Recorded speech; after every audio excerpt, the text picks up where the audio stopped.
Nyamuk yang dikenal sebagai Aedes aegypti berasal dari Afrika. Selama 400 tahun terakhir, nyamuk ini telah menyebar ke seluruh wilayah tropis di dunia dan menularkan virus-virus seperti dengue, Zika, chikungunya, dan demam kuning.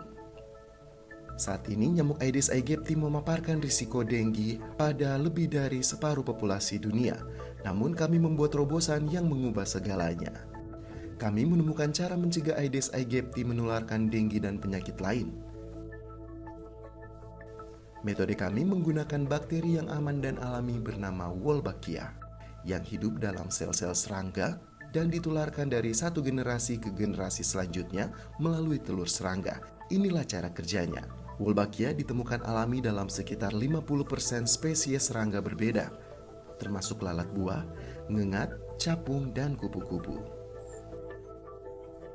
Kunci dari keberhasilan Wolbachia adalah kemampuannya untuk memodifikasi reproduksi serangga pembawanya sehingga bermanfaat.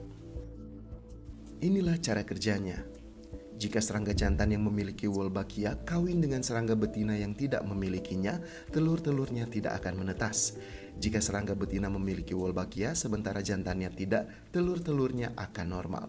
Semua telur itu akan menetas dan anak-anaknya akan membawa Wolbachia. Jika dua serangga yang sama-sama membawa Wolbachia kawin, telur-telurnya akan menetas dan semua anaknya akan membawa Wolbachia. Selama beberapa generasi, jumlah serangga yang membawa Wolbachia meningkat dengan cepat, hingga hampir semua serangga dalam populasi memiliki bakteria itu. Kami ingin melihat apakah kami dapat menggunakan Wolbachia sebagai cara untuk menghentikan penularan dengue.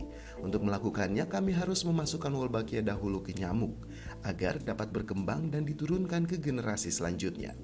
Menggunakan jarum mikroskopis, kami mengambil Wolbachia dari lalat buah dan memasukkannya secara langsung ke telur-telur Aedes aegypti muda. Butuh usaha ribuan dan ribuan kali, akhirnya kami berhasil.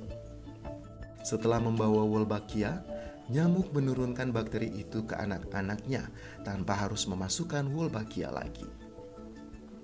Lalu kami mengambil nyamuk yang membawa Wolbachia dan menularinya dengan dengue dan menemukan hal yang sangat menarik. Virus ini tidak berkembang dengan baik dalam nyamuk. Jika tidak dapat berkembang, virus ini tidak dapat ditularkan ke manusia. Langkah kami selanjutnya adalah menguji pendekatan ini di komunitas-komunitas yang sudah mengalami masalah dengue selama bertahun-tahun. Nyamuk Wolbachia dilepaskan sekali seminggu selama 10 hingga 20 minggu, dan dalam beberapa bulan hampir 100% nyamuk memiliki Wolbachia.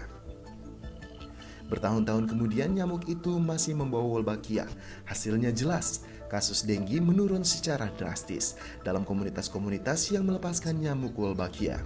Kami berharap dengan keberhasilan yang berkelanjutan ini, metode pengendalian dengan Wolbachia akan melindungi kesehatan hampir 4 miliar orang di seluruh dunia yang hidup dengan resiko dengue dan penyakit lain yang ditularkan nyamuk setiap hari.